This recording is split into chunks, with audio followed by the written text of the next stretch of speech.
সেবনের সভাপতি নেতৃত্বে আমি পরিচালনা করে পূজা কাজের কথাই বলি। আমরা যে আলোচনা করছি কাজের, মাসবাদীরা আলোচনার জন্য আলোচনা করে না, লেখার জন্য লেখে না, তথ্যের কোনো দাম নেই যদি সেটা প্রয়োগ করা হয় না, প্রয়োগের জন্যই প্রস্তুত। কাজে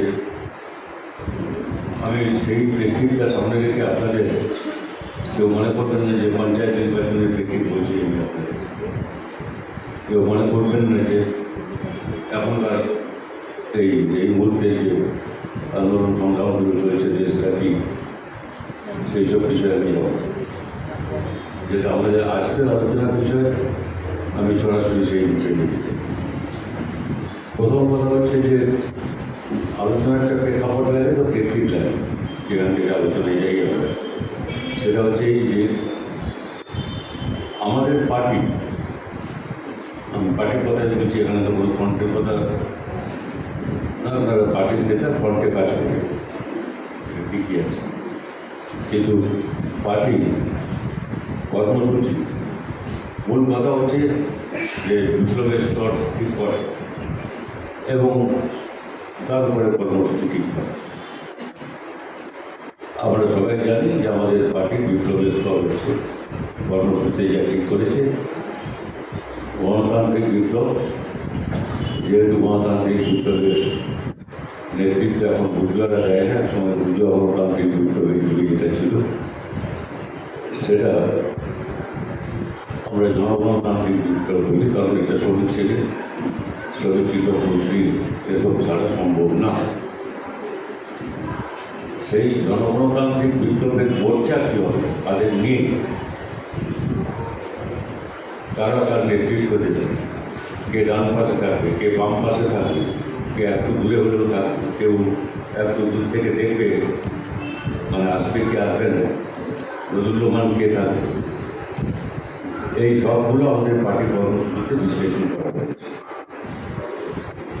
এবং সেই ভিত্তিতে ওই ফ্রন্ট তৈরি করাই জনগণতান্ত্রিক ফ্রন্ট, জনগণতান্ত্রিক বিপ্লবের জন্য আমরা আমাদের সব কাজ ওই লক্ষ্যে ওইটা সামনে রেখেই আমরা সেগুলো করি। পার্টি কর্মসূচিকে আমরা সাধারণভাবে করি, এটা হচ্ছে আমাদের রণনীতি, স্ট্র্যাটেজি, বিপ্লবের জন্য যা প্রয়োজন। আর ওই লক্ষ্যে পৌঁছতে হলে রণকৌশল সেটা রণনীতির অধিক ওই লক্ষ্যে পৌঁছবার জন্য আমরা রণকৌশল কী কী করেছি, দীর্ঘমেয়াদী রণকৌশলের কথা বলছে, ইলেকশনের প্র্যাকটিস নয়, এটা নির্বাচনী সংগ্রামের রণকৌশল কি আমাদের পার্টি কংগ্রেস যেরকম আমাদের আশু রণকৌশলগত লাইন, রাজনৈতিক রণকৌশল লাইন যারা গ্রহণ করেছে সেটাও এটাতে আছে, কিন্তু তার তাৎপর্য বোঝা দরকার।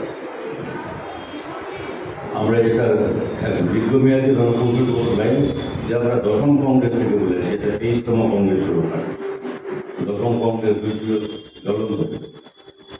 তো কাজে সেই সময় 78 সাল থেকে এই পর্যন্ত আমি বলছি যে এই যে সময়টা একই কথা বারবার করা হচ্ছে প্রত্যেক পার্টি কংগ্রেসে বলা হয় যে আসল রণকৌশলগত লাইন যা হচ্ছে, কিন্তু জনগণতান্ত্রিক বিপ্লবের লক্ষ্যে যে রণকৌশলগত লাইন আমরা নিয়েছি সেটা হচ্ছে বাম গণতান্ত্রিক ফ্রন্ট গড়ে তোলা। অনেক এবারে পার্টি কংগ্রেসেও দেখা হয়েছে, কিন্তু আমি মূল কথায় ফিরে যাই যে বাম গণতান্ত্রিক ফ্রন্ট মানে কি, কাদের? তাহলে জনগণতান্ত্রিক ফ্রন্টের সঙ্গে জনগণতান্ত্রিক বিপ্লবের জন্য যে ফ্রন্ট হবে আর বাম গণতান্ত্রিক ফ্রন্ট যাদের নিয়ে হবে তাদের পার্থক্য কোথায়? প্রথমত বুঝে নিন, কোনো পার্থক্য নেই। এক, সেই সব শ্রেণীগুলো, যে শ্রেণীগুলোকে নিয়ে জনগণতান্ত্রিক ফ্রন্ট গঠন করতে হবে, সেই সব শ্রেণীগুলোকেই বাম গণতান্ত্রিক ফ্রন্টে আমরা সংগঠিত করার চেষ্টা করি। পার্থক্য তাহলে কোথায়? সেই সব শ্রেণীগুলো, কিন্তু পার্থক্যটা হচ্ছে এই যে এটা একটা বিপ্লবের স্তরে যেটা হয় সেটা বিপ্লবের স্তরেই নয়, তার আগে বাড়ে। তার আগে একটা দীর্ঘমেয়াদী রাস্তা আছে, সেই রাস্তায় আমাদের যেতে হবে। জনগণতান্ত্রিক বিপ্লবের সরকারের নেতৃত্ব কে দেবে? সর্বহারা শ্রমিক। ভিত্তি কি? শ্রমিক কৃষক মৈত্রী। শ্রমিক কৃষক মৈত্রী মানে এখন শ্রমিক আর কৃষক যখন পার্টি কর্মসূচি আমরা করেছিলাম, এই পার্টি কর্মসূচি সময় উপযোগী করেছি, তারপরে এতগুলো কংগ্রেস এক জায়গায় দাঁড়িয়ে নেই, এদের কাঠামোতে অনেক পরিবর্তন হয়ে গেছে। সেই গঠনের বদলে গেছে। আমি সেদিন আপনারা আমার চেয়ে বেশি জানেন, আমি দু এক কথা হয়তো তোমাকে বলবো। সুতরাং শ্রমিক কৃষক মৈত্রী নেতৃত্ব হচ্ছে শ্রমিক শ্রেণী। আর তারপর দাঁড়াচ্ছে যে বলে কৃষকের বিভিন্ন স্তর, সেগুলো নিয়ে একটা বোঝাপড়া আছে আমাদের। সেটা কি? যে মূল শ্রমিক শ্রেণীর সঙ্গে কৃষকের মৈত্রীর মূল মিত্র কে হয়, নির্ভরযোগ্য মিত্র কে হয়, খালি মিত্র কে, দোদুল্যমান মিত্র, কৃষকের মধ্যে স্তর বিভাগ করা হয়েছে। মূল মন্ত্রী একেবারে মিত্র হচ্ছে, অবশ্য অনেক ক্ষেত মজুরদের বাদ দিচ্ছে, কারণ তারা মূলত গ্রামীণ শ্রমিক, কৃষি শ্রমিক। এই ক্ষেত মজুর আর কৃষি শ্রমিক কিন্তু কথার মধ্যে কিন্তু একটা পার্থক্য আছে। ক্ষেত মজুর ধারণাটা আমরা অনেক আগের থেকে নিয়ে আসি, যে খেতে খাটে, আমাদের খাটে, সে হচ্ছে ক্ষেত মজুর। ওই রকম বিশুদ্ধ ক্ষেত মজুর আজকে আপনি পাবেন।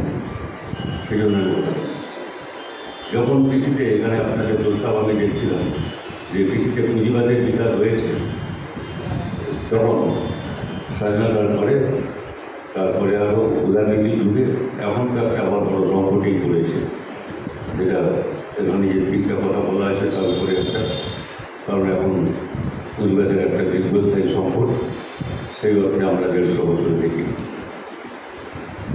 কাজে এইগুলোর চেহারা বদলে গেছে অনেকগুলো। সেজন্য বিশুদ্ধ ক্ষেত্রগুলো আপনার পাবেন না। কৃষি শ্রমিক বলতে যখন একটা পুঁজিবাদী শ্রমিক, পুঁজিবাদী কৃষি যেখানে হচ্ছে, পুঁজিবাদের গণতন্ত্রের বিকাশ হয়েছে, সেখানে যারা কাজ করছে তাদের কৃষি শ্রমিক করা। কিন্তু যেখানে প্রাক পুঁজিবাদী সম্পর্ক হয়েছিল, অর্থাৎ আগেকার সম্পর্কের ছাপ থেকে গেছে, সামন্ততান্ত্রিক সম্পর্ক থেকে গেছে, সেখানে সাধারণত ক্ষেত মজুর বলা হয় সুশিক্ষিত। এগুলো ভাষার ব্যাপার, আমি ট্রেনে ঢুকে যাচ্ছি। কিন্তু কৃষকদের মধ্যে ক্ষেত মজুরদের বাদ দিলে আমি বলছি, ক্ষেত মজুরটা হচ্ছে তারা যারা শ্রমিকদের মধ্যে সঙ্গে তাদের মূলত অন্যের জমিতে পরিশ্রম করে সে বেঁচে থাকে খেটে, তারা হচ্ছে ক্ষেত মজুর। তার নিজের জমি নেই বললেই চলে, বড় দূর একটা স্বাস্থ্য দিকে বিক্রি কিছু আছে, এছাড়া কিছু নেই। কিন্তু তার পরের স্তরটা যেটা, সেটা হচ্ছে গরিব কৃষক। গরিব কৃষক হচ্ছে তারা যাদের, এগুলো সবই আপনাদের জানা আছে, কিন্তু আমি আবার আপনাদের বলবার চেষ্টা করছি, কারণ এটা চিনতে পারেন। মিত্র বললে বুঝেছে তাকে, যে আমাকে বুঝেছে, চা খাইয়েছে, ভালো গল্প করেছে, টাকাও দিয়েছে, সেই মিত্র না, শ্রেণী দিয়ে দেখতে হবে। গরিব কৃষক হচ্ছে সেই কৃষক যার নিজস্ব জমি আছে, জমি না থাকলে কৃষক গরিব করছে। সুতরাং জমি আছে, সেই জমিতে সে চাষ করে, সেই যে চাষ করে তাতে তার বছরের অন্য সংস্থান পায় না, বাকিটা তাকে অন্যের জমিতে খাটতে হয়। নিজের জমিতে যে যতদিন খাটে বছরে, তার চেয়ে বেশিটা খাটে হচ্ছে অন্যের জমি। অন্যের জমিতে সেখান থেকে মজুরি করে, মজুরি থেকে তবে সে দিন যায়। লোকগুলোকে যখন আপনি দেখেন, পরিবারগুলোকে গ্রামে, তখন দেখলে কথা বললেই বুঝতে পারেন আপনারা, যে না থাকলে তার কথাই নেই, যে এরা কারা, এরা কত সংখ্যায়। যাই হোক, এটা হচ্ছে গরিব কৃষক। মাঝারি কৃষক এটা হচ্ছে উল্টো একদিক দিয়ে, সেটা হচ্ছে এই যে সে সাধারণত খাটতে যায় অন্যের জন্য, তার যেটা হয় বছরে তাতে টেনে টুনে চলে যায়। টেনে টুনে বললাম এই জন্য যদি খরা হয়, বন্যা হয়, তাহলে সেখানে মুশকিল চলে যায়, সেভাবে টেনে টুনে চলে যায়। তার জমিতে সে নিজেই পরিশ্রম করে অর্ধেকের বেশি, যত মজুরি লাগে, মজুর খাটতে হয় মাঠে, তার অর্ধেকটা বেশি হচ্ছে তার পরিবারে, আর বাকি কমটা হচ্ছে সে খাটায়। মোটামুটি মাঝারি কৃষক বলতে এই বলি। তারপরে স্তরটাকে আমরা বলি ধনী কৃষক।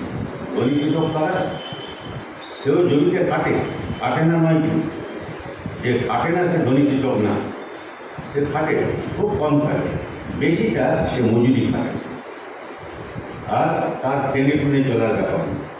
তার যাই হোক না কেন বছরের শেষে উদ্বৃত্ত হয়, কিন্তু উদ্বৃত্ত হয় তাকে ধনী কৃষক হয়। তারপরে জমিদার জমিদার যাই বলেন আপনি, দুটো কথার মধ্যে বিরাট পার্থক্য আছে। এই যে জমিদার বলতে আমরা যারা বুঝি যা সেই, আর জোরদার সাধারণত যেটা এই জেলায় বিশেষ করে গুরুত্বপূর্ণ, কারণ মানে জোরদার কথাটার উৎপত্তি মূলত এই জেলায়। কারণ জমিদারদের তাদের জমি তারা চিন্ত হতো, কোথায় কত জমি আছে সেসব জানত ওরা। ওখানে কলকাতায় বেতন কোথায় বলছি, বাইরে নাচ, পায়রা ওড়ানো, এইসব নিয়ে ব্যস্ত থাকতো মোটামুটি। তো বাকি যে ওইগুলো আর একদম নিচে যে থাকছে তার মাঝখানে অনেকগুলো স্তর ছিল, তো তাকে বলা হয় যে মাঝখানটায় ধাপ ধাপ ধাপ ধাপ ধাপ ধাপ করে এই যে অনেকগুলো স্তর, তার মধ্যে একদম উপরেরটা হচ্ছে জোরদার।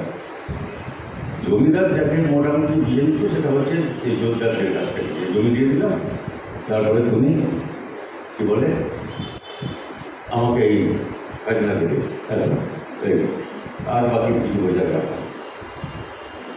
এখানকার জোরদার এই জেলার কথা বলছি আমি, আপনাদের এসব কথা বলছি এই জন্যে, পশ্চিমবাংলার সব জেলার চিত্র একরকম না, ভারতের তো নয়। তার একটা বড় কারণ হচ্ছে একটা ঐতিহাসিক প্রেক্ষাপট আছে, যে এই আমাদের এখানে যেটা কলকাতা প্রেসিডেন্সি, যাতে ব্রিটিশরা আমাদের ইস্ট ইন্ডিয়া কোম্পানির সময় থেকে আসছে, যেটা হচ্ছে কলকাতা প্রেসিডেন্সি বলে যেটা ছিল, যার মধ্যে এখন যেটা পূর্বাঞ্চল আছে, আগাম থাকা নিয়ে থেকে আরম্ভ করে কলকাতা, পশ্চিমবাংলা, বিহার, উড়িষ্যা, এইসব নিয়ে এইটা কলকাতা প্রেসিডেন্সি ছিল। এই কলকাতা প্রেসিডেন্সি একমাত্র প্রেসিডেন্সি যেখানে যাকে বলা হয় যে এই যে মানে কি বলে জমিদার ভিত্তিক ব্যবস্থা, চিরস্থায়ী বন্দোবস্ত ইত্যাদি, পার্মানেন্ট সেটেলমেন্ট, এগুলো কলকাতা প্রেসিডেন্সি। বাকি তিনটা প্রেসিডেন্সি অবিভক্ত ভারতের কথা আমি বলছি, সেই অবিভক্ত ভারতের তিনটা প্রেসিডেন্সি সেগুলো মূলত রায়তবাড়ি ব্যবস্থা। রায়তবাড়ি ব্যবস্থা মানে মোটামুটি যে জমিটা চাষ করছে, যে মাঠে আছে, তাকে রায়তকে তুমি জমি দিয়ে দেবে। মাঝখানে এতগুলো স্তর পর ছিল, ইন্টারমিডিয়েট যেতে বলা হয়, সেটা মাঝখানে এতগুলো স্তর ছিল না। সেটা স্বাভাবিকভাবে সেটাই হচ্ছে প্রগতিশীল ছিল। যদিও যারা এখানে পড়েছিলেন বর্তমানে আমি জমি আছে, শুধু কথা হচ্ছে যে এটা পড়েছিলেন, বলা হতো যে চারটা প্রেসিডেন্সির যারা মাথা ছিল তাদের মধ্যে উনি নাকি সবচাইতে অপেক্ষাকৃত প্রগতিশীল এবং তাকে বলা যায় মেধা সম্পন্ন ছিল। উনি ভেবেছিলেন যে জমিদারদের যদি জমি দিয়ে দিই আমি বন্দোবস্ত, পার্মানেন্ট সেটেলমেন্ট ইত্যাদি এসব করে, তাহলে ব্রিটেনে যেরকম করে ওখান থেকে পুঁজিবাদী জমিদার তৈরি হয়েছে, গণতান্ত্রিক জমিদার তৈরি হয়েছিল, সেরকম এখানে তৈরি হয়। উনি এদের চিনতেন, উনি থিওরিতে ঠিক ছিলেন, এটা হয় না। বাকি তিনটা প্রেসিডেন্সি, অর্থাৎ ম্যাড্রাস প্রেসিডেন্সি দক্ষিণের রাজ্যগুলোকে নিয়ে, আর বাকি হচ্ছে কী বলে বোম্বে প্রেসিডেন্সি। বোম্বে প্রেসিডেন্সি মানে আপনি বোঝেন, ওই মারাঠা গুজরাট ইত্যাদি ছড়িয়েছে। আর পাঞ্জাবের দিক থেকে ওই দিকটা তখন বাকি এখন যেটা পশ্চিম পাকিস্তানে আছে এটা লাহোরে। এই হ্যাঁ কম বলে ভালো হবে, হয়তো এখন কম বলে আছে, তাই ছেড়ে বললে হবে, ঘুরে বললে হবে দেখি বল থেকে হলে ঠিক আল্লাহ। হ্যাঁ ওখানে সব কম হবে। বলার উপরে কন্ট্রোল রাখা মুশকিল, ওখানে যখন কন্ট্রোল রাখতে পারে সেখানে তো হয়ে আসতে পারে।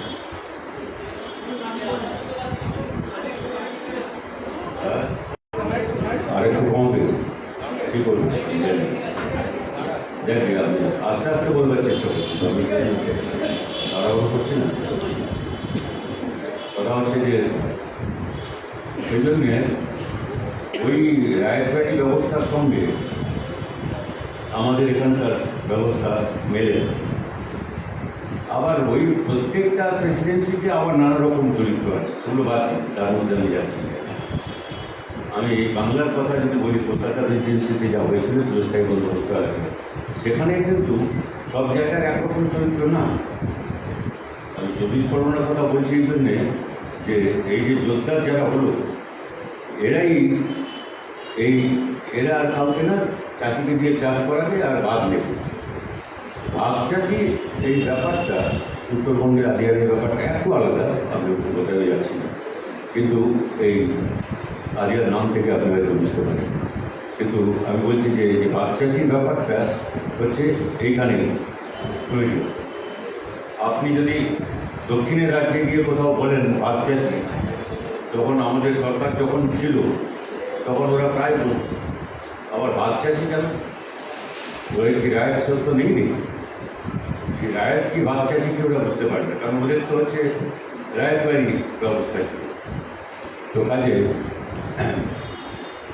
এখানে ভাগ চাষি কথাটা ওইখান থেকে হয়েছে মোটামুটি। সুতরাং এই তারপরে আমি ওই অনেক প্রশ্ন অনেক তৈরি আছি না, কত রকম কি গ্রোথ পাইলে কী ব্যাপার ওসব যাচ্ছি। এই যার জন্য আপনি দেখবেন সেবা আন্দোলন ঐতিহাসিকভাবে এখানে যেরকম হয়েছে আরও কিছু জেলায় রয়েছে। বর্ধমানে আপনি ওইরকম দেখবেন, বর্ধমানে বড় আন্দোলন হচ্ছে ক্যানাল করা আন্দোলন, ক্যানাল দিয়ে আন্দোলন, বাংলার ব্যাপার, তারপরে জমি দখলের ব্যাপার। এখানে ভাগ চাষি যেরকম জমি সেটার অধিকার অন্য জায়গায় হচ্ছে, কী বলে ওখানে হচ্ছে যে বেনাম জমি ভূমি এগুলো উদ্ধার করে কন্ট্রোল ইত্যাদি এসবের লড়াই, ওগুলো বৈশিষ্ট্য আলাদা আলাদা আছে। আপনাদের এলাকার মধ্যেও একই জেলায় হয়তো 19-20 হবে, পরের দিকে যখন ওদিকে সুন্দরবন ইত্যাদি প্রেজার লাইন বেরিয়ে হয়েছে ইত্যাদি, তারপরে এদিকে এর মধ্যেও পার্থক্য আছে। সুতরাং নির্দিষ্ট পরিস্থিতির নির্দিষ্ট বিশ্লেষণ মাছবাদের মূল কথা হচ্ছে এই যে কৃষি সম্পর্কটা কীরকম সেটা বোঝার জন্য। কিন্তু মূল কথা হচ্ছে এই যে কৃষকের কয়েকটা স্তর বললাম, এর মধ্যে জমিদার বলেন, যোদ্ধা যাদের বলেন, এখানে তাই বলে যাই বলেন, আপনি এই যোদ্ধাদের কী বলেন, তারা কেউ নিজে জমিকে কাটে, তাদের পুরোটাই মজুরি কাটায় এবং তাদের উদ্বৃত্ত তো হয়নি, সেটা কোনো সন্দেহ নেই। তারা দুরকম হতে পারে, একটা সামন্ততান্ত্রিক আর একটা হচ্ছে পুঁজিবাদী, দুরকম জমিদার হতে পারে। এইগুলো আমাদের দেশে খুব মাপ করা মুশকিল, এখানে আরও মুশকিল। কারণ এই যে পুঁজিবাদের বিকাশ হরিয়ানাতে যেরকম পাঞ্জাবে হয়েছে, বাংলায় সেরকম হয়নি, কি ওড়িশা আসামে হয়। সুতরাং উত্তরপ্রদেশ পশ্চিমের দিকে একরকম, পূর্বের দিকে আরেক রকম জমি সম্পদ। সুতরাং পুঁজিবাদী জমিদার বলতে যা বোঝায় একেবারে বিশুদ্ধ, সে আপনি হয়তো আপনার জেলায় কজন খুঁজে পাবেন আমি ঠিক যাই না। কিন্তু আধুনিক যন্ত্রপাতি এসব ট্রাক্টর ব্যবহার করছে, এসব খালি ওইগুলো দিয়ে বোঝা যায় না। তো সম্পর্কের দিক থেকে বলছে এখন এই যে কৃষকের স্তরগুলোকে নিয়ে হচ্ছে কৃষক ঐক্য, ক্ষেত মজুর, যেটা যেরকম যেরকম প্রতিবাদের বিকাশ হয়েছে সেটা যেরকম কৃষি শ্রমিকে পরিণত হয়েছে, এবং সেই সেই অংশ, এর মধ্যে কৃষকদের, গরিব কৃষকের অংশ, এরা হচ্ছে শ্রমিক শ্রেণীর মূল ভিত্তি। মাঝারি কৃষক নির্ভরযোগ্য, খালি মিত্র বা নির্ভরযোগ্য পেতে হবে না মিত্র। আপনি ওকে শত্রু বানান দিলে, আপনি যদি গিয়ে বলেন কালকে কোনো কোনো মাঝারি কৃষককে, এই তুমি নির্ভরযোগ্য, তুমি খালি মিত্র, আর আমি হচ্ছি একেবারে একেবারে মূল মিত্র, তাহলে সব বলমান বুঝবার জন্য। আর ধনী কৃষক হচ্ছে দোদুল্যমান মিত্র, সে যখন অসুবিধায় পড়ে তখন সে এদিকে চলে আসে। আর এখন ভারতে আপনারা হয়তো দেখেছেন, সর্বশেষ আমাদের কেন্দ্রীয় কমিটি একটা বিশ্লেষণ করেছিল, যেটা হলো ডিগ্রি ঘিরে সংযুক্ত কিষাণ মোর্চা। সেটাতে কী দেখা গেল? সেটাতে দেখা গেল যে সব রকমের কৃষক, গরিব কৃষক সহ, এমনকি যাদের বলা যায় সেই অর্থে সংজ্ঞা ধরলে যাদের বলা যায় যে পুঁজিবাদী জমিদার, সেই তারা প্রায় সব অংশেরই সামিল হয়েছে ওই লড়াইটা। অর্থাৎ এমন যখন সংকটটা হয়, যখন ধনী কৃষক, যাকে দোদুল্যমান বলছে, সে দোদুল্যমান থাকে না, সে তখন আপনার দিকে চলে আসে। এটা সেরকম সময় যে সময় আমরা আছি। বাকি শ্রমিক এর সঙ্গে মার্কস এঙ্গেলস কমিউনিস্ট ইত্যাদি দিয়েছে, যে বেশি কিছু বলার নেই। যাদের নিজস্ব কোনো উৎপাদনের উপকরণ না থাকায় তারা শ্রমশক্তি, মেহনত, শ্রমশক্তি মানে মেহনত বিক্রি করে তারা জীবন ধারণ করে, তাদের সরবরাহ ইত্যাদি কথার সংজ্ঞা ওইভাবে দেওয়া হয়েছে। তবে শ্রমিকের মধ্যে এখন অনেক স্তর ভাগ, সেগুলো ভালো করে দেখতে হবে। সেটা এই যে শ্রমিকদের মধ্যে সংগঠিত শ্রমিক এখন যত দিন যাচ্ছে তত কমছে। সংগঠিত ক্ষেত্রে দুরকম, সংগঠিত ক্ষেত্রে সংগঠিত শ্রমিক, এইটা যদি খালি ধরে, এরা 5% শ্রমিকদের। পশ্চিমবাংলায় যতটুকু 5% বেশি হবে, এবং সেই শ্রমিকদের চেহারা অনেকটা বদলেছে এই সময়। কয়লা খনি শ্রমিক বলতে আমরা যা বুঝতাম, আমিও নিজে কয়লা খনি যখন দেখতে গেছি তখন যা দেখেছি, এখন অনেকটা পার্থক্য হয়ে গেছে। কারণ 80-90 হাজার টাকার নিচে মাসে কেউ বেতন পায়, দুটার প্রায় প্রত্যেকের আছে যখন আসে। এরা সংগঠিত ক্ষেত্রে সংগঠিত শ্রমিক। ইস্পাতে আমাদের বাড়ি বলছি 1,25,000 নিচে 1.5 লাখের চাইতে কেউ কম প্রায় মাইনে পায়। সুতরাং এই একটা অংশ, যেটা কী বলে আমাদের সাধারণ একটা ধারণা, সরবরাহ শ্রেণী ইত্যাদি, এইখানটায় যে শক্তি আছে, যে আমাদের ইউনিয়ন বলে না, শেষ হয়ে যাচ্ছে না, কারণ আমরা দুর্বল। সুতরাং শক্তি আমরা ইস্পাতে বা কয়লায় যদি ধর্মঘট হয়, তাহলে ওরা সবাই মিলে অংশগ্রহণ করে বেশিরভাগ। আর সাধারণ ধর্মঘট হলে কিন্তু তার 4 ভাগের 1 ভাগ আসে। আবার ওইখানে ক্ষেত্রটা সংগঠিত, কিন্তু শ্রমিকরা অসংগঠিত।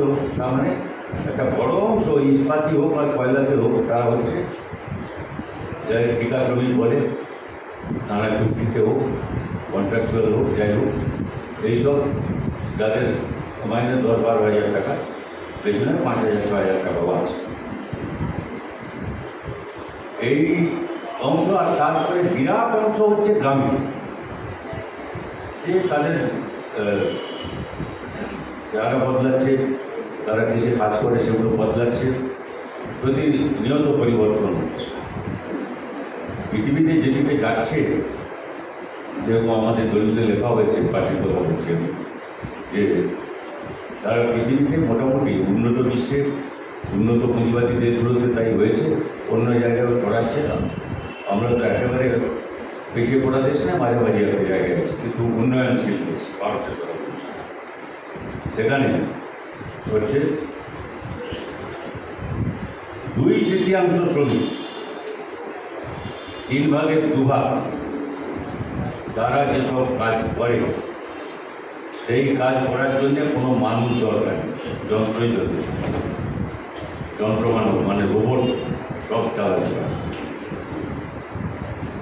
রোবট একটা পুরো কারখানা চালাতে পারে, একটা বড় ব্যাংক চালাতে পারে, কি না চালাতে পারে। আমি ডাক্তারের বড় খুব জটিল অপারেশন মানুষের ভুল হতে পারে, মানুষ একদম লাগে যন্ত্রটা আপনার কি সব করতে পারে, কিন্তু কাজটা করেছে নিখুঁতভাবেই। এখানেও করেছে, কলকাতার কথা আপনারা হয়তো কাগজে দেখে পাচ্ছেন। এমনকি সাংবাদিক সম্মেলন রোবট করেছে কলকাতায়, আপনারা দেখেছি। আমি অন্য দূরের কথায় যাচ্ছি।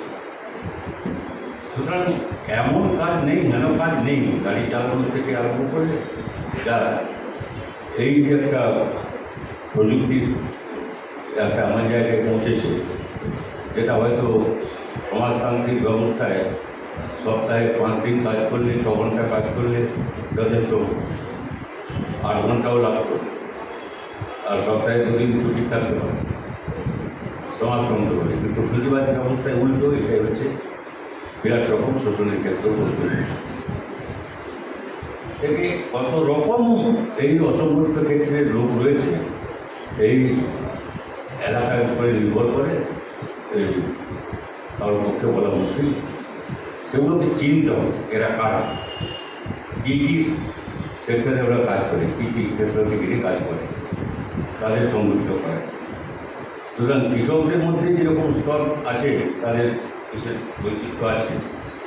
শ্রমিকদের মধ্যে এটা আরও জটিল, বিশেষ করে গ্রামাঞ্চল, শহরেও সব জায়গায়। কিন্তু আমি বলছি যে যেহেতু আমাদের কী বলে গ্রামীণ কর্মীদের ফেডারেশন তৈরির প্রসঙ্গ থেকে এইসব কথা বলা হচ্ছে, সেই জন্য তাদের চিন্তা তারা কিসে কাজ করে।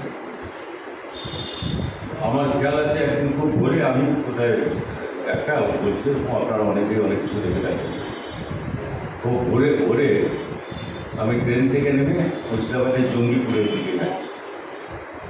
আর শত শত হাজার বললেও বেশি বলা হয়, মোটর সাইকেল পিছনে এরকম যাচ্ছে। এদের অনেকেই হচ্ছে যাদের বলা হয় ডেলিভারি বয়, ওরকম নানা রকম নাম আছে, যারা ওই কোনো একটা জিনিস, নির্দিষ্ট কিছু একটা জিনিস নির্দিষ্ট কোথাও দিতে হবে, সেটা একটা অর্ডার পাবে, আর সেটা সেখানে গিয়ে পৌঁছতে হবে, সেইটা সঙ্গে কাজের সঙ্গে যুক্ত। এবং এটা আমাদের কমরেডরা বলছেন এখন, যে কেউ বলছে, লেখাও হয়েছেন, বলছেন যে কেউ বলছে এটা ভালো লাগে, আমি যা 5 দিন 10 দিন কাটলাম, তারপরে বাকি আমার ইচ্ছা। সে ভাবছে আমি স্বাধীন হয়েছি, ও কোনো স্বাধীনতা নেই, ওকে যন্ত্র চালাচ্ছে, মোবাইল ওখানে যেরকম আসছে সেরকম করতে হবে। আর যদি 8 ঘন্টার মধ্যে না পৌঁছায়, ওখানে হুকুম করে পৌঁছতে যায়, ট্রাফিক বলবে অ্যাক্সিডেন্ট খুব হয়েছে, দেখতে হয়। সুতরাং এদের কারা কী করছে, তাদের মধ্যে কৃষক কত। আমি এই কৃষকদের স্তর বিন্যাস বলছিলাম, এর মজুরি স্তর বিন্যাস বলছিলাম, এগুলো সব বদলে যাচ্ছে। কৃষক কজন নিজে চাষ করে, নিজের জমি নিজে চাষ করে, তাদের নিয়ে আমাদের কৃষকের সংখ্যা দেখেছি। কিন্তু নিজের জমি নিজে কতজন চাষ করে, কতজন নিজে দেয়, কী শর্তে নিজে দেয়, কাকে নিজে দিচ্ছে, গরিবের জমি কি অপেক্ষাকৃত যে অবস্থাপন্ন সে নিজে নিচ্ছে, যে আরও অবস্থাপন্ন হচ্ছে লাভ করে, নাকি মাঝারি কৃষক কি আর কেউ দিচ্ছে কাউকে জমি, অপেক্ষাকৃত গরিবকে সে ও নিচ্ছে নিজে, তার হয়তো যদি খাদ্য হয়ে থাকে চাল ফাল, তাহলে তার খানিকটা পাবে সে, তার খাদ্য সংস্থান ইত্যাদি করবে।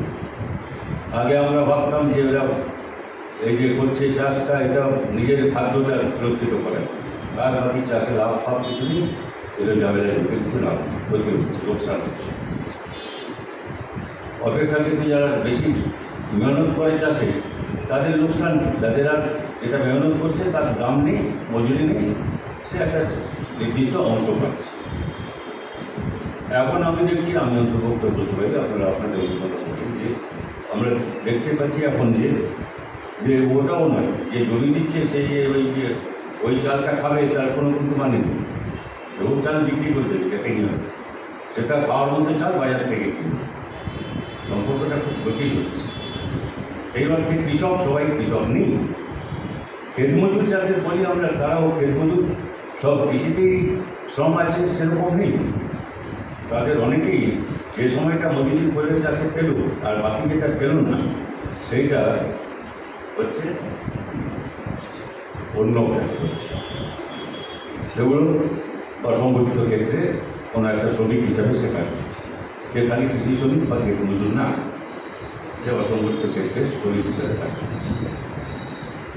এই জিনিস, এইগুলো তথ্য যখন প্রয়োগ করা হয় তা দিয়ে কিছু ওই তথ্যটি করে কিছু লাভ।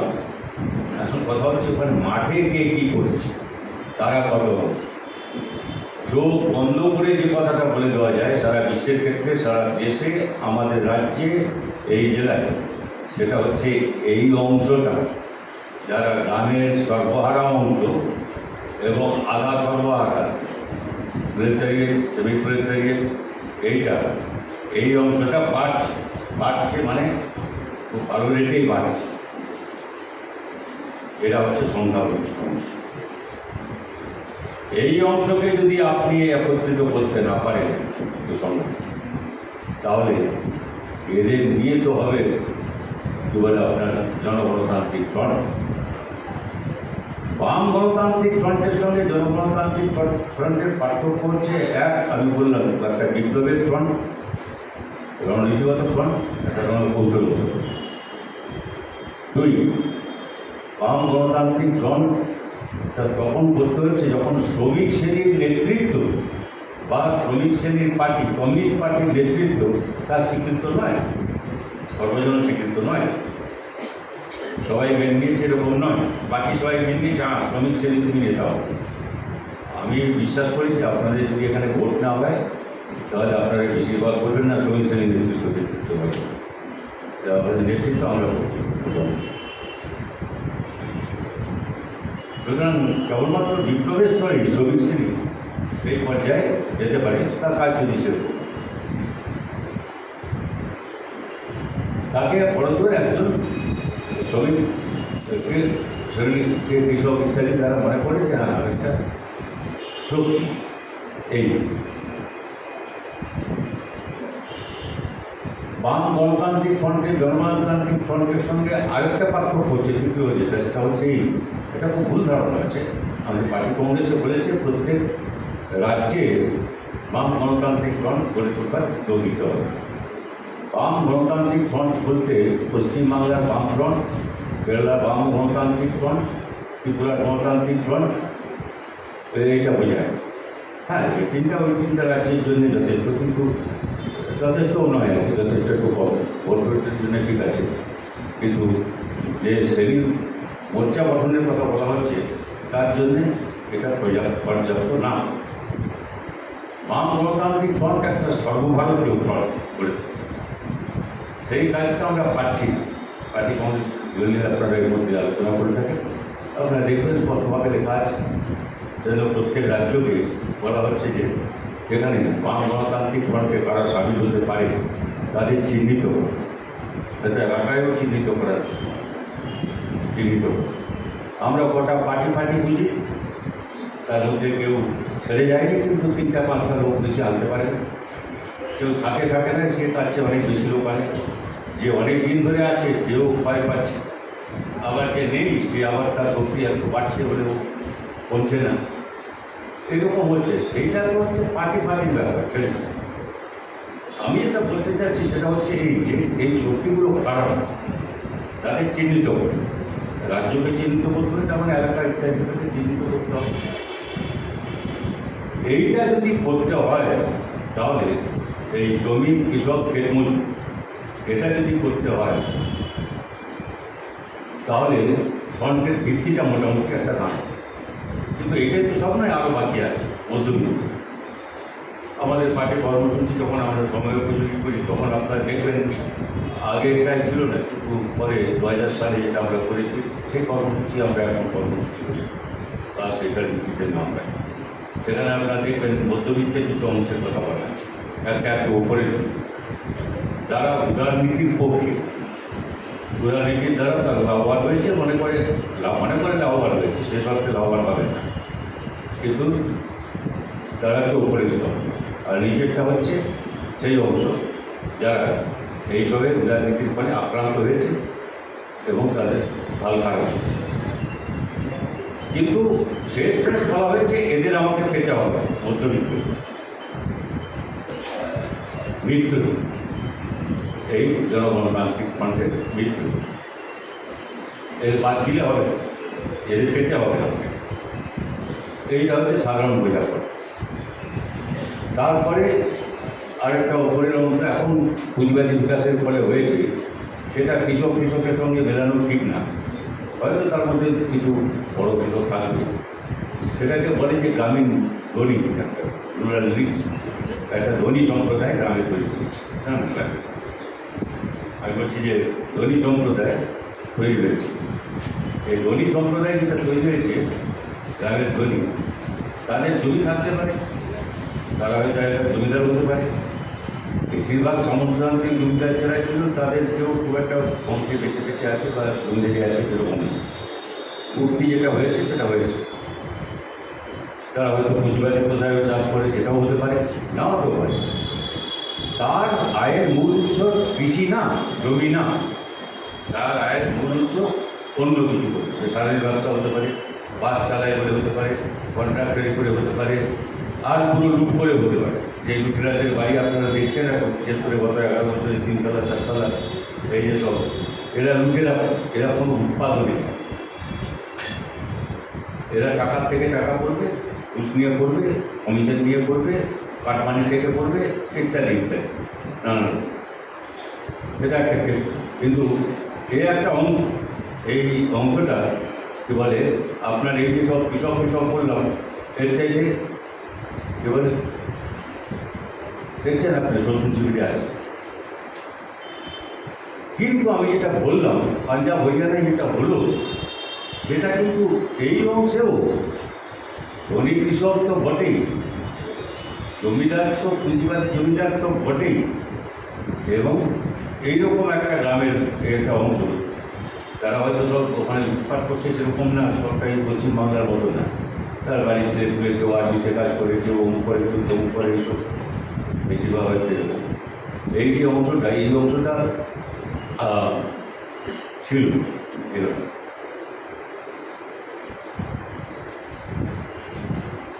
বাকি থাকলো বুর্জোয়া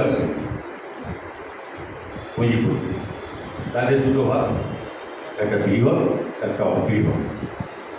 বৃহৎ পুঁজি আমাদের যেরকম কর্মসূচিতে বলেছি আমরা যে আমাদের রাষ্ট্র এবং সেই নীতি দিয়ে সরকার যা পরিচালিত হয় সেটা হচ্ছে যে বৃহৎ পুঁজি তাদের নেতৃত্বে পুঁজিপতি আর জমিদারদের যোগ। বৃহৎ পুঁজিপতি তাদের নেতৃত্বে হচ্ছে পুঁজিবাদী আর পুঁজিপতি আর জমিদারদের যোগ। তবে ছোটো মাঝারি পুঁজিপতি আর জমিদারদের যোগ, নেতৃত্ব হচ্ছে বৃহৎ পুঁজিপতি। নেতৃত্বে বললে কথাটা শেষ হয়ে যায়। যে নেতৃত্ব বৃহৎ পুঁজিপতি যারা বিদেশি লগ্নি পুঁজির সঙ্গে ক্রমবর্ধমান হারে বেশি বেশি করে কাঁটছড়া বাঁধছে। এখন যা দেখতে পাচ্ছি রেট অনেক বেড়ে গেছে এই কাঁটছড়া বাঁধা, যাতে আমাদের আর্থিক সার্বভৌমত্ব আক্রান্ত হচ্ছে। সব বিদেশি কর্পোরেট, দেশি কর্পোরেট মিলে তাদের হাতে সব চলে যাচ্ছে। মাইগ্রেশন পাইপলাইন এই আমি কৈশব ব্যবসায়ী দাঁড়িয়ে যাচ্ছি। ফলে বৃহৎ পুঁজির সঙ্গে অবৃহৎ পুঁজিপতি, ছোট যাকে এমএসএমই বলা হয়, মিডিয়াম মাঝারি স্মল ছোট, মাইক্রো মানে ক্ষুদ্র, এই MSME এন্টারপ্রাইজেস অর্থাৎ যারা এসব নানা রকম উৎপাদন, এইগুলোতে কিন্তু যারা কাজ করছে তারা হয়তো 16 জন 4টা 5টা শ্রমিক হতে পারে, কোথাও 8টা, তার মধ্যে অনেকগুলোতে যে মালিক সেও ওখানে ধরে কাজ করছে, কিছু না কিছু একটা কাজ করছে এরকম। এইটাই আমরা যখন সরকার ছেড়ে গেলাম, এইখানে আমাদের কর্মসংস্থান ছিল বৃহত্তম। আমাদের পরে ছিল সেকেন্ড, ভারতের সব রাজ্যের মধ্যে আমাদের পরে ছিল গুজরাট, কিন্তু অনেক পরে, অনেক। আমি 2010 সালের তথ্য বলছি আপনার।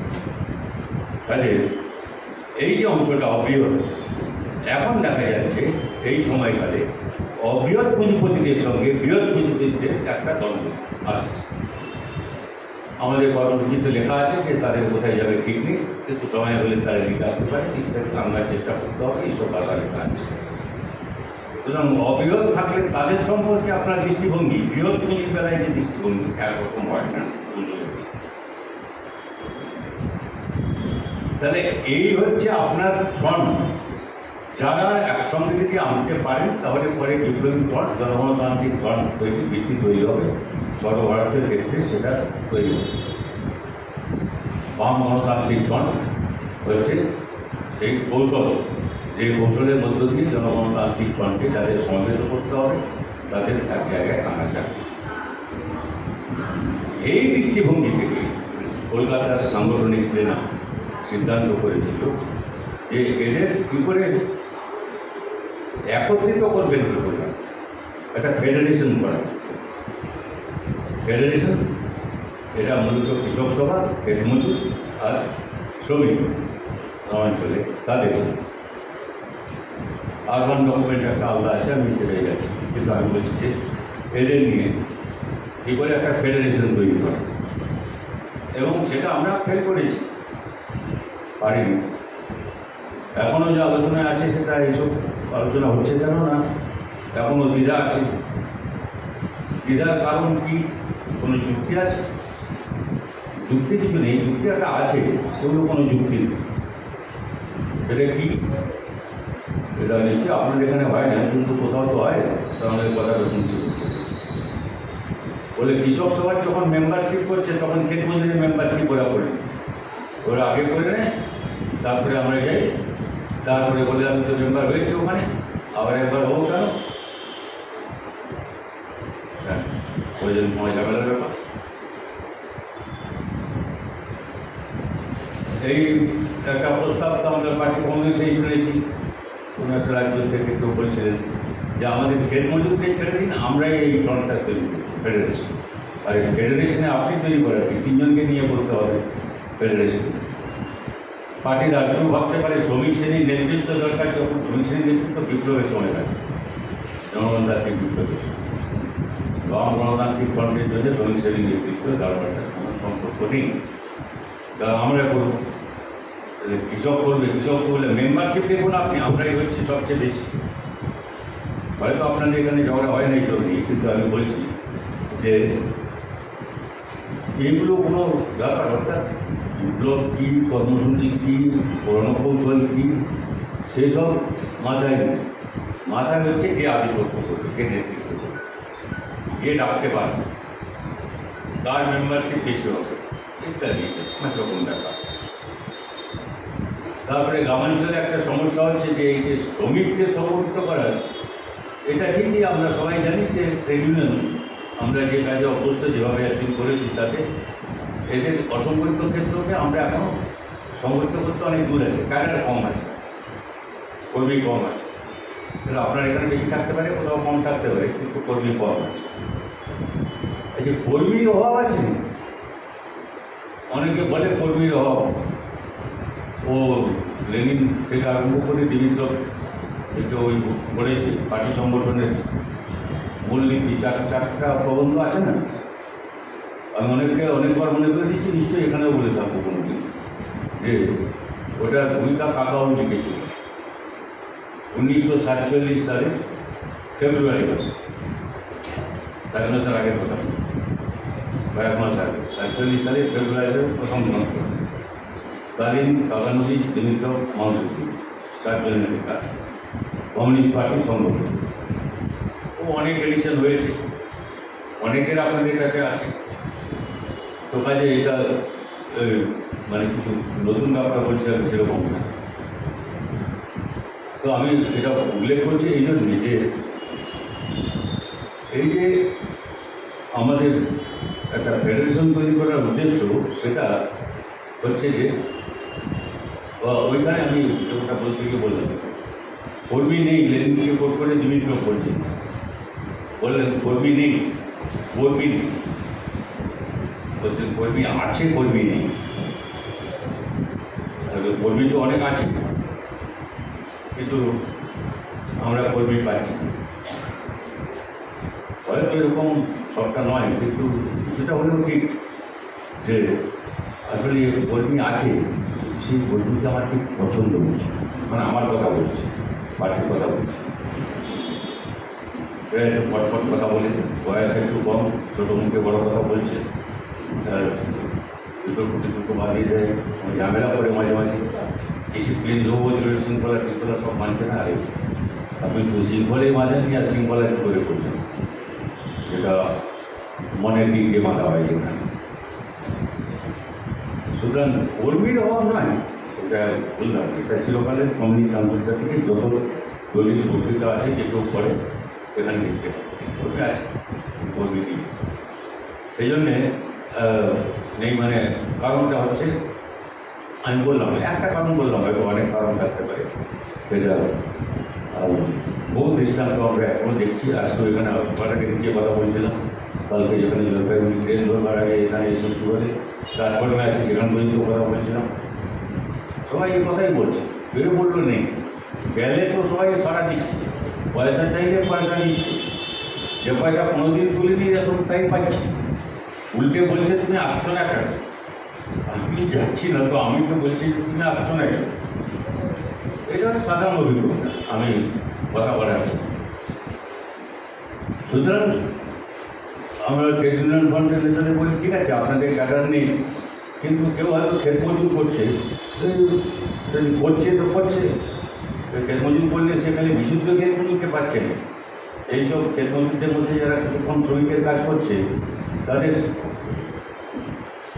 আমি জানি না এখানেও তাই হবে, কারণ আমি একেবারে মেদিনীপুরের যে পোর্শনটা সমুদ্র উপকূলবর্তী অঞ্চল, যেখান থেকে একটা অংশ এসে আপনাদের এখানে জমিদার লাটের মালিক হয়েছে সুন্দরবনে, সেখানে তো একটা অংশ শ্রমিক তারা হচ্ছে চাষের সময় চাষ করতো, তারপরে এবারে ওই উদ্ভূতিতে বেরিয়ে যেত মাছ ধরতে, 3 মাসও যেতে পারে।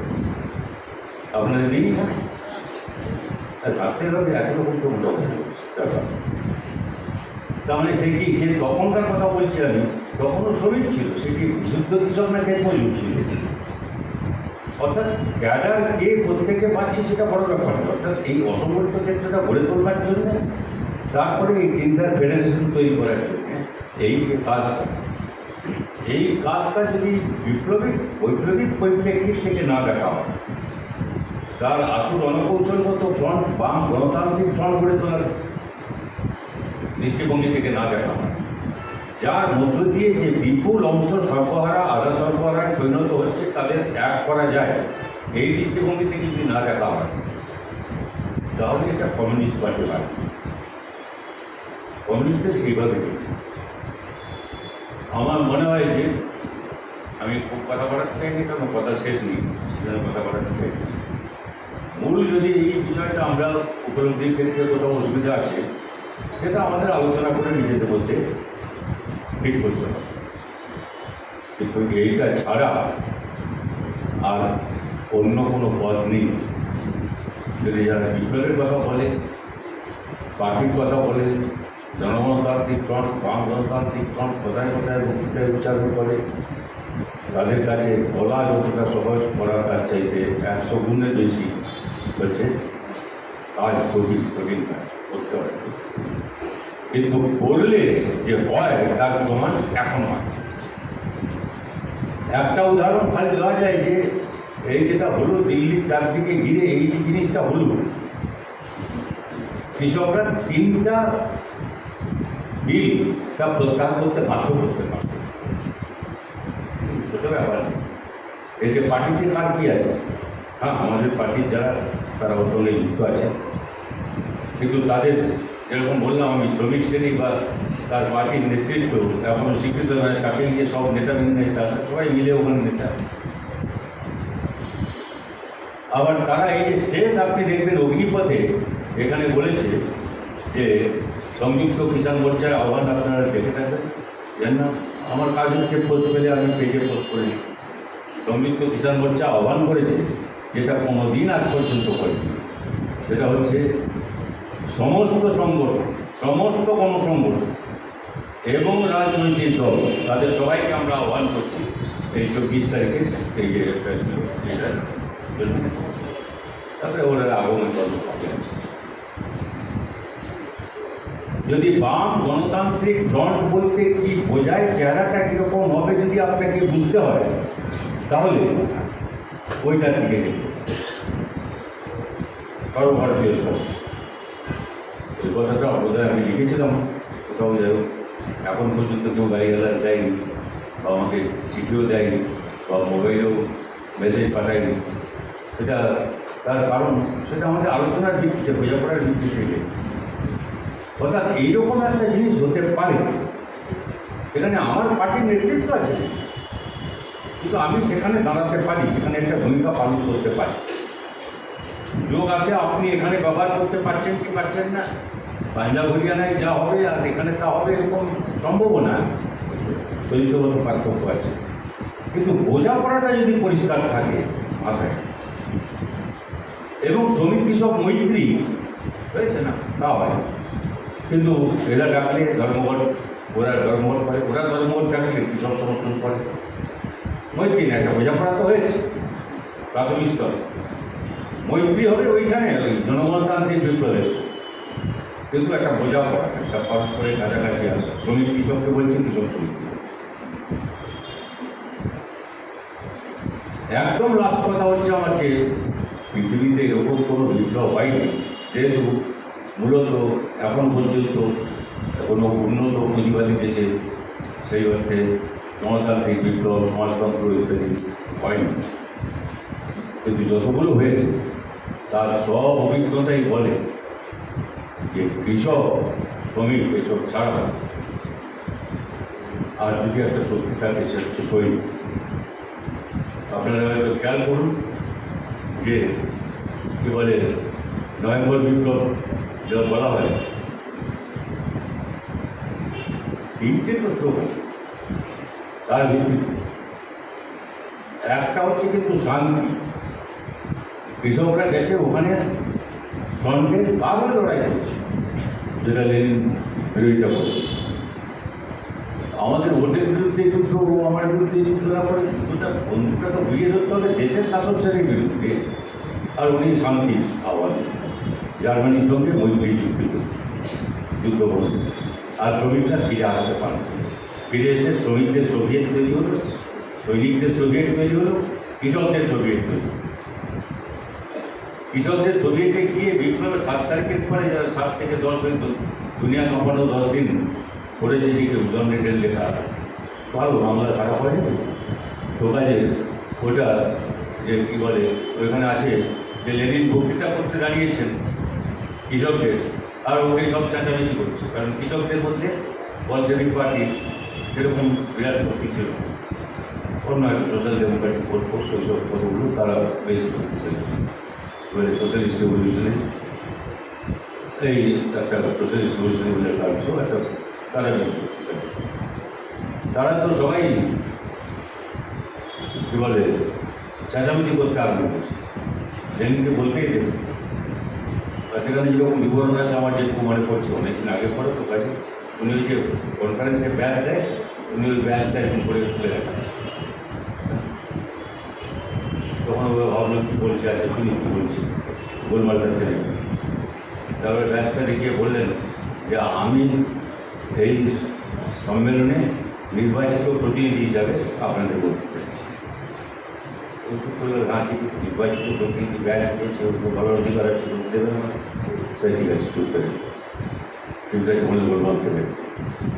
তৃতীয় বাক্যটা আপনি বললেন, এটা ঠিকই যে এই বিপ্লবের ফলে যে জনকমিশন পরিষদ গঠিত হয়েছে, আমি তার সভাপতি, এটা ঠিক। তৃতীয় বাক্যটা সেটাও ঠিক, জনকমিশন পরিষদের সভাপতি হয়েছে বিপ্লবের পরে ক্ষমতা করে। চতুর্থ হচ্ছে আমরা কৃষকদের জমি দিচ্ছি, শান্তি চাই, বিদ্যুৎ, স্বাস্থ্য, শান্তি, এটা প্রমাণ। ওই প্রস্তাব উনি গ্রহণ করাতে পারলেন ওখানে, যাকে কথা বলতে দিচ্ছিল না, ওই একটা বক্তৃতা এরকম একটা ঘটনা, সেটা হচ্ছে বিবরণ ওইখানে আছে। সৈনিক থেকে পুলিশ, এটা আপনার এই অঞ্চলে যারা কি বলে ওই যে সিভিক ভলেন্টিয়ার ইত্যাদি রয়েছে, পুলিশকে আমরা গালিগালাজ করে কোনো সন্দেহ নেই, স্থির কাঠামোর ব্যাপার। সৈনিকদের তো আরো বেশি গালিগালাজ করতে হয়। কিন্তু কথা হচ্ছে এই যে এরা সব কৃষকের বাড়ির সন্তান হচ্ছে বেশি, গ্রাম থেকে বেশি আসে। কোনো বড় লোকের বাড়ির ছেলে যাবে পুলিশ ফোর্সে কাজ করতে? আর্মিতে যাবে বড় লোকের বাড়ির ছেলে দেবে? হ্যাঁ, যেতে পারে, সেরকম মেজর ফেজর হতে পারে, বড় হতে পারে, কিন্তু তাদের প্রায় গ্রাম থেকে। কোথাও পৃথিবীতে বিপ্লব হয়নি যেখানে যেখানে হয়েছে সেখানে এই সব ছেড়ে দিল। তার কারণ কৃষক মানে হচ্ছে ওই ওই অংশটা, ওর বাড়ির ছেলেরা প্রায় পাঞ্জাব, হরিয়ানা ইত্যাদি, যারা উত্তরপ্রদেশ, আপনারা আর্মির হয়তো কম পয়সা দেখে থাকবেন। আর বাংলায় কেউ ছোটো করে ভাববেন, আপনার ওই উত্তরের সবগুলো দেশ ছেড়ে দিলে উত্তর পূর্বাঞ্চল, দক্ষিণাঞ্চল, সবটা মিলিয়ে এদিকটায় বাংলা হচ্ছে হাইয়েস্ট, ওদের ওপরের দিকটায় বাদ দিলাম। আর্মিতে যারা যাবে, পুলিশের তো তাই। স্টেট পাওয়ারের রাষ্ট্র ক্ষমতার লাঠিকে বাড়ি মারে, যাকে আপনাকে কি বলে ইলেকশনের সময় স্পেশাল ফোর্স লাগলে যাদের পাঠায়, আর বলতে কথাই নেই। আর্মি নামাতে হয় যখন, তখন তাদের ডাকতে হয়। এরা এদের সঙ্গে সম্পর্কটা কিছু। সুতরাং যদি মনে হয় যে এসব করার দরকার আছে, তাহলে আপনারা ভেবে দেখবেন এবং করবার চেষ্টা করবেন। আমাকে একটা সুযোগ দেবেন, যখন আপনারা শুরু করেছেন তখন আপনারা আমাকে কিছু শেখাবেন, যেটা আমি শুনতে আসবো, শিখতে আসবো। সেই জন্য অপেক্ষায় রইলাম। ধন্যবাদ আপনাদের কমপ্লিট।